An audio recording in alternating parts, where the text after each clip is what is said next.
ஒரு மனிதன் இறந்துட்டாங்கன்னா அவங்க சம்மந்தப்பட்ட பொருட்களை நம்ம எதுவும் வச்சுக்க கூடாது. இல்லை அவங்க சம்மந்தப்பட்ட விஷயத்தையோ நம்ம வச்சுக்கிட்டே இருந்து அதை பார்த்து அழுகும்போது அந்த ஆத்மாவுக்கு முக்தி கிடைக்காது. அது இந்த இடத்தையே சுற்றி சுற்றி வரும். இன்னும் சில பேர் பார்த்தீங்கன்னா இறந்தவங்களை வீட்டுக்குள்ளேயே புதைச்சி வச்சிருப்பாங்க. அதாவது நீங்க இந்த பொருளை கொண்டு போயிட்டதுனால ஆத்மா வெளியே போயிருமா? ஆத்மா என்னைக்குமே அது வாழ்ந்த இடத்துல பழக்கப்பட்ட இடத்தை விட்டு போகாது. பிறந்ததுல இருந்து அது அங்கதான் வாழ்ந்திருக்கு. அது சுடுகாடுக்கே போகாது. நிறைய பேர் என்னன்னா ஒரு தவறான கருத்தை சொல்லிட்டு இருக்காங்க. இறந்த ஆத்மா சுடுகாட்டுல இருக்கும், எரிக்கிற இடத்துல தான் இருக்கும்னு சொல்லிட்டு இருக்காங்க.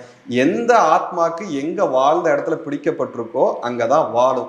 அந்த இடம் அதை விட்டு போகணும்னா அது மீண்டும் ஒரு பிறவி எடுக்கிற வரைக்கும் அது இதுல தான் சொல்லிட்டு இருக்கும். அது நீங்க எந்த பொருளை கொண்டு போய் போட்டுட்டதுனால அது வராது அப்படிங்கிறதுலாம் கிடையாது. இதெல்லாம் மனிதனுடைய மூளையே கற்பனை பண்ணிக்கிறதோ அந்த பொருள் இருந்தா அவருடைய வாசனை இங்க இருக்கும். ஆத்மா வாழ்ந்த இடத்துல தான் கண்டிப்பா வாழும்.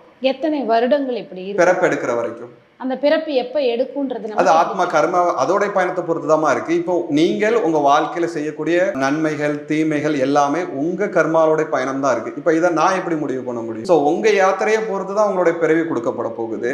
அதற்காக நீங்க காத்திருக்க வேண்டியது இருக்கலாம், இல்லைன்னா உடனடியாக பிறக்கலாம். இது உங்களுடைய பயணத்தை பொறுத்து தான் இருக்கு.